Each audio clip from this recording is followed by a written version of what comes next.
സർക്കാർ മാറുമല്ലോ, 100% ഉറപ്പല്ലേ? നിങ്ങൾക്ക് സംശയം ഉണ്ടോ? ഇപ്പൊ തന്നെ പായസം കൊടുക്കും. പായസം 1000 പേർക്ക് 1500 പേർക്കുള്ള പായസം എന്ന് പറഞ്ഞേപ്പിച്ചാണ്. എല്ലാം ഇപ്പൊ തന്നെ റെഡിയാണ്. 100+ ആണ് വി ഡി സതീശൻ പറഞ്ഞത്. വി ഡി സതീശൻ പറഞ്ഞ വാക്ക് ഞങ്ങള് അതില് ആ വാക്കിന് പിന്തുടർന്ന് ഞങ്ങൾ പോവുകയാണ്. 110 സീറ്റിൽ കുറയാണ്ട് പിടിക്കും. ഇലക്ഷൻ കഴിഞ്ഞപ്പോ മുതലേ ഞങ്ങള് UDF അധികാരത്തിൽ വരുമെന്ന് ഉറപ്പിച്ചു വെച്ചേക്കും. പായസം വരെ റെഡിയാണ്. പായസം റെഡിയാണ്. റെഡി, ഇന്നലെ റെഡിയാക്കി വെച്ചേക്കാണ്.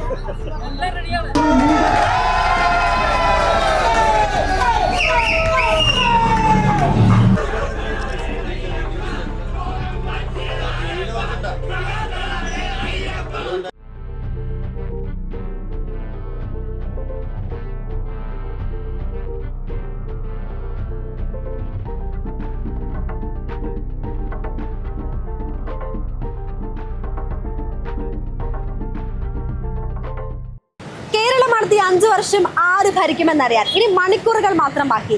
സംസ്ഥാനത്ത് വോട്ടെണ്ണൽ പിന്നിടുമ്പോൾ UDF തരംഗം ആഞ്ഞിരിക്കുന്ന കാഴ്ചയാണ് നാം കണ്ടുകൊണ്ടിരിക്കുന്നത്. കേവല ഭൂരിപക്ഷം നേടി 90 സീറ്റുകൾ പിന്നിട്ടിരിക്കുകയാണ് UDF. 10 വർഷത്തെ ഇടവേളയ്ക്ക് ശേഷം വലിയൊരു ഭരണമാറ്റം സംഭവിക്കാൻ പോകുന്നു എന്നതിന്റെ കൃത്യമായ സൂചനകളാണ് ഇപ്പോൾ TV സ്ക്രീനുകളിൽ നാം കണ്ടുകൊണ്ടിരിക്കുന്നത്. വലിയ ആവേശത്തിനാണ് അണികളും പ്രവർത്തകരുമെല്ലാം. നമുക്ക് അവരുടെ ആഘോഷ ദൃശ്യങ്ങളിലേക്ക് പോകാം. 100+ ആണ് വി ഡി സതീശൻ പറഞ്ഞത്. വി ഡി സതീശൻ പറഞ്ഞ വാക്ക് ഞങ്ങള് അതില് ആ വാക്കിന് പിന്തുടർന്ന് ഞങ്ങൾ പോവുകയാണ്. 110 സീറ്റിൽ കുറയാണ്ട് പിടിക്കും. ഇലക്ഷൻ കഴിഞ്ഞപ്പോ മുതലേ ഞങ്ങള് UDF അധികാരത്തിൽ വരുമെന്ന് ഉറപ്പിച്ചു വെച്ചേക്കും. എല്ലാം കണക്കൂട്ടി വെച്ചേക്കാണ്. പായസം വരെ റെഡിയാണ്. പായസം റെഡിയാണ്. റെഡി, ഇന്നലെ റെഡിയാക്കി വെച്ചേക്കാണ്.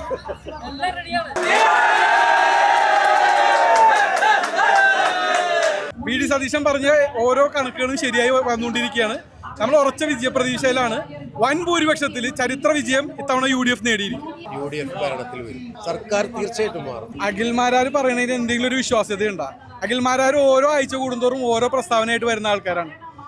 താഴേക്കിടയിൽ ഒരു സംഘടനാ സംവിധാനം ഇല്ലാത്ത ഈ ഒരു ഇപ്പൊ പ്രത്യേകിച്ച് NDAയുടെ സഖ്യത്തിൽ വന്ന അഖിൽമാരാർക്ക് എന്ത് വിശ്വാസ്യതയുള്ളത്? ജനങ്ങളെ എന്ത് ബേസിലാണ് അഖിൽമാരാർക്ക് വോട്ട് ചെയ്യുമെന്ന് വിചാരിക്കുന്നത്? ഒരു തരത്തിലുള്ള ഒരു കണക്കുമില്ലാത്ത ഒരു നമ്മൾ ഈ സാധാരണ ഞങ്ങളെ ബൂത്ത് ലെവലിലുള്ള റിപ്പോർട്ടുകൾ അനുസരിച്ചാണ് ഞങ്ങൾ ഓരോ ഭൂരിപക്ഷം കണക്കാക്കുന്നത്. അത്തരത്തിലുള്ള ഒരു സംവിധാനം ഇല്ലാത്ത ഈ NDAയുടെ ഘടകകക്ഷിയായ ഈ പാർട്ടിയിൽ നിന്നും പ്രത്യേകിച്ച് ഒന്നും തന്നെ ഞങ്ങൾക്ക് പ്രതീക്ഷിക്കേണ്ട കാര്യമില്ല. ഒന്നും സംഭവിക്കാനും പോകുന്നില്ല. പക്ഷെ അത്ര ഉറപ്പ് പറയുന്നതിന്റെ അതെ, ഇതിക്ക് മുമ്പ് പല കാര്യങ്ങൾക്കും അയാൾ ഉറപ്പ് പറഞ്ഞിട്ടുണ്ട്. അതിലെന്തെങ്കിലും ഉറച്ചു നിന്നായിട്ട് കണ്ടിട്ടുണ്ടോ?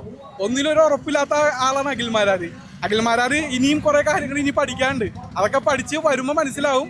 ഇപ്പൊ ഈ ഇലക്ഷനോടുകൂടി അഖിൽമാരാറിന് മനസ്സിലാവും തനിക്കൊന്നും ഇതുവരെ അറിയില്ല എന്നുള്ള കാര്യം, ഇതിനെക്കുറിച്ചൊന്നും അറിയില്ല എന്നുള്ള കാര്യം ഈ ഇലക്ഷനോടുകൂടി അഖിൽമാരാർക്ക് കൃത്യമായി മനസ്സിലാവും.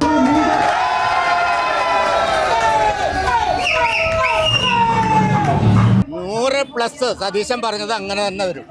100+, യാതൊരു സംശയം വേണ്ട. അടിച്ചിരിക്കും. UDF വരും. വി ഡി സതീശൻ മുഖ്യമന്ത്രിയായിട്ട് വരും, ഉറപ്പ്. ഒരു മാറ്റവും ഇനി വരാനില്ല. LDFന്റെ സീറ്റ് കുറഞ്ഞു വരികയല്ലാണ്ട് കൂടണ പ്രശ്നമില്ല. അവര് 30 സീറ്റോളം അവർക്ക് ഉണ്ടാവുള്ളൂ.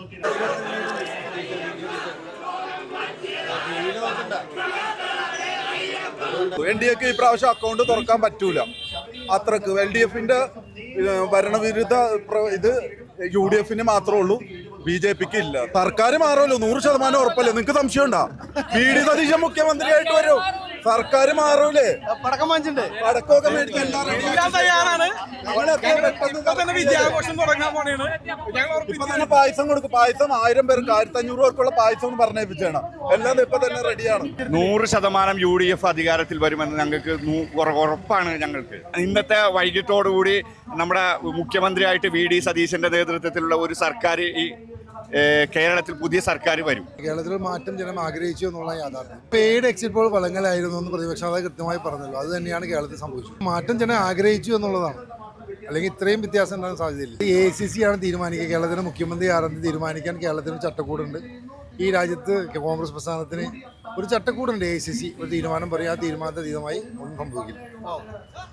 തീർച്ചയായിട്ടും ഇതൊരു UDF തരംഗമാണ്. അതായത് കേരളത്തിലെ ഒരു എന്താ പറയുക UDFന്റെ ഒരു തരംഗമാണെന്നുള്ള ഒരു രീതിയിലാണ് ഇലക്ഷൻ്റെ റിസൾട്ട് ഇപ്പോൾ വന്നുകൊണ്ടിരിക്കുന്നത്. ഇപ്പോൾ കാണാൻ പാടില്ല, ധർമ്മടത്ത് പോലും പിണറായി വിജയൻ 3ാം റൗണ്ടിലും പിന്നിൽ പോയിരിക്കുകയാണ്. അതിന്റെ അർത്ഥം എന്താണെന്ന് വെച്ചിട്ടുണ്ടെങ്കിൽ ജനങ്ങൾ തീർത്തും അക്ഷരാർത്ഥത്തിൽ ഒരു വെറുത്ത ഒരു ഗവൺമെന്റ് ആണെന്ന് കേരളം ഭരിച്ചുകൊണ്ടിരുന്നത്. അവർക്കെതിരെ ഒരു ശക്തമായ ഒരു ജനവികാരമാണ് ഇന്ന് കേരളത്തിൽ ഉടനോളം 140 മണ്ഡലങ്ങളിലും നടന്നു. നേരിയ വ്യത്യാസത്തിലാണ് പല മണ്ഡലങ്ങളിലും UDF പിന്നിൽ പോയിരിക്കുന്നത്. തീർച്ചയായിട്ടും അത് അവസാന ഘട്ടത്തിൽ അത് മുന്നിലേക്ക് വരുമെന്നാണ് നമുക്ക് പ്രതീക്ഷിക്കുന്നത്. ശരിക്കും ഇപ്പൊ മൊത്തത്തിൽ കഴിഞ്ഞിട്ടില്ല, അപ്പൊ ഇത് മാറി മറിയാനുള്ള ചാൻസുകൾ ഉണ്ടോ? ഒരിക്കലുമല്ല. തീർച്ചയായും UDF ഒരു തരംഗമല്ലേ. കഴിഞ്ഞ ത്രിതല പഞ്ചായത്തിൽ ഉണ്ടായിരുന്ന അതേ തരംഗം, അതിനെക്കാട്ടി കൂടുതലുള്ള തരംഗമാണ് UDF ഇതിൽ ഇപ്പോൾ കണ്ടുകൊണ്ടിരിക്കുന്നത്. തീർച്ചയായിട്ടും അക്ഷരാർത്ഥത്തിൽ ഒരു UDF തരംഗം തന്നെയാണ്. ഒരിക്കലും മാറി മറിയാൻ പോകുന്നില്ല അത്. NDA ക്ക് എന്തെങ്കിലും സാധ്യതകൾ വരുന്നുണ്ടോ? ഒരിക്കലുമില്ല. 1-2 സീറ്റ് അത് ലീഡ് ചെയ്യുന്നത്. തീർച്ചയായിട്ടും അവസാന ഘട്ടങ്ങളിൽ അത് മാറി മറിഞ്ഞ് വരാൻ സാധ്യതയുണ്ട്. തീർച്ചയായിട്ടും NDA ക്ക് ഒരു അക്ഷരാർത്ഥത്തിൽ ഒരു സീറ്റ് കിട്ടാൻ സാധ്യതയില്ല എന്നുള്ളതാണ് അഭിപ്രായം. VD സതീശന്റെ കഴിവിനാണ് UDF തരംഗം വന്നേക്കുന്നത്. VD മുഖ്യമന്ത്രിയാണ് ജനങ്ങളുടെ അഭിപ്രായം. പാർട്ടി അത് ആലോചിച്ച് വേണ്ട നടപടി മുമ്പോട്ട് പോകുന്നതാണ്. എത്ര സീറ്റ് കിട്ടുമെന്നാണ് ഇപ്പോഴത്തെ സാഹചര്യത്തിൽ മനസ്സിലാക്കാൻ പറ്റുന്നത്? 107 സീറ്റ് വളരെ പ്രതീക്ഷയിലാണ്. 107 സീറ്റ് പ്രതീക്ഷ. ഇവിടെ എല്ലാം ഭയങ്കര ആഘോഷാക്കാനുള്ള പരിപാടികളാണ്. പ്രവർത്തകരും UDFനെ സ്നേഹിക്കുന്ന എല്ലാ ജനങ്ങളും ഒറ്റക്കെട്ടായിട്ട് മുമ്പോട്ട് പോകാൻ വേണ്ടി നിൽക്കുകയാണ്. ഇതൊന്നുമല്ല, ഇനിയും ആൾക്കൂട്ടം ഇവിടെ വരും.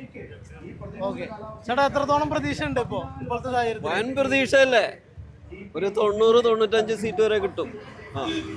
ഇനി എന്തെങ്കിലും മാറ്റം വരാൻ സാധ്യതയുണ്ടോ? കാരണം മൊത്തം എണ്ണി തീർന്നിട്ടില്ല. അപ്പോ മാറ്റം ഇങ്ങനെ കയറി ഇറങ്ങിക്കൊണ്ടിരുന്നാലും ഒരു 95-ന് അടുത്ത സീറ്റ് എന്തായാലും കിട്ടും. VD സതീശനെയാണോ പ്രതീക്ഷ? അത് MLA മാരും ബാക്കി ആളുകളെ കൂടി തീരുമാനിക്കുന്നതാണ് മുഖ്യമന്ത്രി.